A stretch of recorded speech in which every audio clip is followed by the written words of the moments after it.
Chris Mackowski of Emerging Civil War, and I'm standing on Brenda Way on part of the Spotsylvania Court House battlefield. And this doesn't look like much of a battlefield, does it? There's actually a developed portion of the battlefield not preserved. Off to my right, now behind me, is Route 208, modern day Courthouse Road, historically known as the Fredericksburg Road. It went from behind me toward the camera in that direction, about 10 miles to Fredericksburg, Spotsylvania Courthouse, about 1.5 miles behind me or so in that direction. And it was in this location on May 10th, 1864, that 9th Corps Division Commander Thomas Greely Stevenson, Brigadier General, was shot in this area somewhere behind me. I don't know exactly where, but I do know that it was along this street behind this ridge that is behind me. The front line, about 100 yards behind me in that direction, with the Beverly House, Whig Hill, right there in front of the lines, and then skirmishing with the Confederate lines, which then were a little closer toward Spotsylvania Courthouse. And on the morning of May 10th, Stevenson actually came up to inspect the lines, and lots of skirmishing going on, but nothing serious, so he retired back into this area with his staff. There was a burst of gunfire out toward the front line, and one of Stevenson's brigade commanders, Daniel Leisure, decided to go up and investigate while Stevenson and the rest of his staff stayed down in this area. Stevenson is someone who's not particularly well known, although if this was a different battlefield, he'd probably have a marker or a monument of some sort in this area.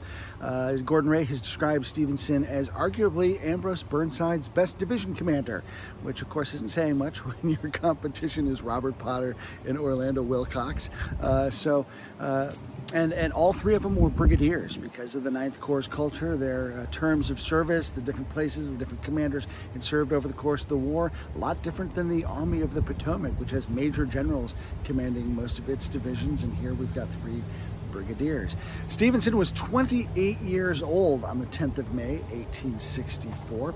He had raised a regiment of his own, the 24th Massachusetts, back in Boston. He came from a very well-to-do family and actually went to the governor and asked for permission to raise his own regiment. And took a little while, not because Stevenson had any problems raising anybody, but the governor was trying to quickly meet his quota for the state, and Stevenson wanted to handpick his guys. He eventually got permission to do so, quickly filled up his ranks, and off they went. Their first action was really in Roanoke, in North Carolina, as part of Burnside's expedition against the Carolina coast. He fought at New Bern. Shortly thereafter, he was promoted to command the brigade. He's going to then, when most of the 9th Corps gets shifted off to the north to join up with the what becomes the Antietam campaign, Stevenson's going to stay in south and serve in North Carolina. Then down in South Carolina, he's going to command the reserves during the attacks on Fort Wagner in the summer of '63, and eventually he'll be reunited with Burnside as a division commander in March of '64. Burnside's delighted to see him back, really has strong affection for Stevenson, and writes very affectionately about him in letters and reports, and then of course after Stevenson's death. So Stevenson's men actually were in reserve during the first fighting in this area, which took place off in that direction. The Battle of the Nye on the 9th of May, but Stevenson's men then move up into position behind me as Burnside consolidates his position.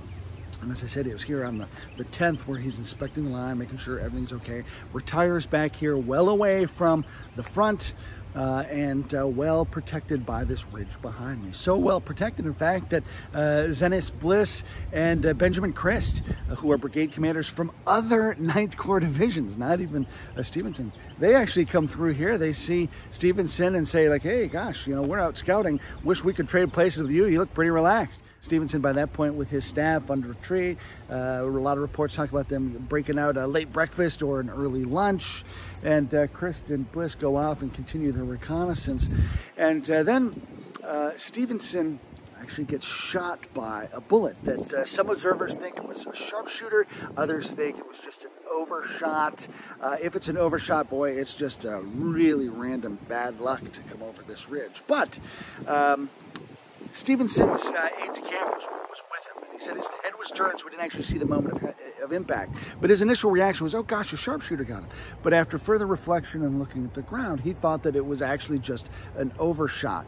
Because of the steepness of the ridge behind me, which is hard to capture, and the distance that the fighting is beyond. You know, we're talking about skirmishing happening a couple hundred yards in that direction, which is certainly within rifle range. But the slope of this hill is so steep that there's no spot where a sharpshooter back there could be far enough behind the Confederate lines where he could actually get an angle back into this area.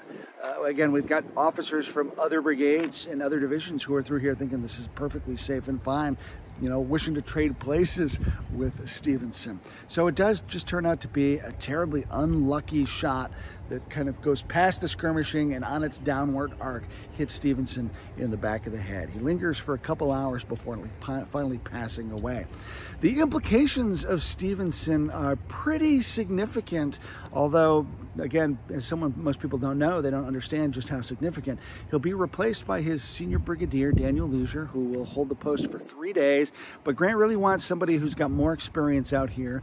So with consulting with Burnside, they actually bring in Thomas Crittenden, who has recently been cleared of his charges from problems he had at Chickamauga out west in September. And he comes here. He'll take command of Stevenson's division. Leisure will then go back to his brigade and will be wounded a few days later, and so he'll be replaced by James Ledlie. And Ledlie, of course, leads his brigade to disaster at Ox Ford on the 24th of May, 1864, and of course will be instrumental in the debacle at the crater at the end of July of 1864. So Stevenson's death really kind of opens the way up for the rise of James Ledlie in ways that really become problematic for this group. So I'm out here just paying my respects to Stevenson. Across the road in that direction on the north side of Route 208 is Stevenson Ridge, where I have the privilege to serve as historian in residence. It's a historic property owned by my in-laws and run by my wife. And so I married into a fantastic situation. And as part of that, I've had the privilege to learn more about Stevenson. And is one of those guys that really deserves a little bit more attention, a little bit more respect. And I'm glad to be out here on the anniversary of his death, 158 years later, to pay tribute to a man whose history is largely forgotten. For Emerging Civil War, I'm Chris Mackowski.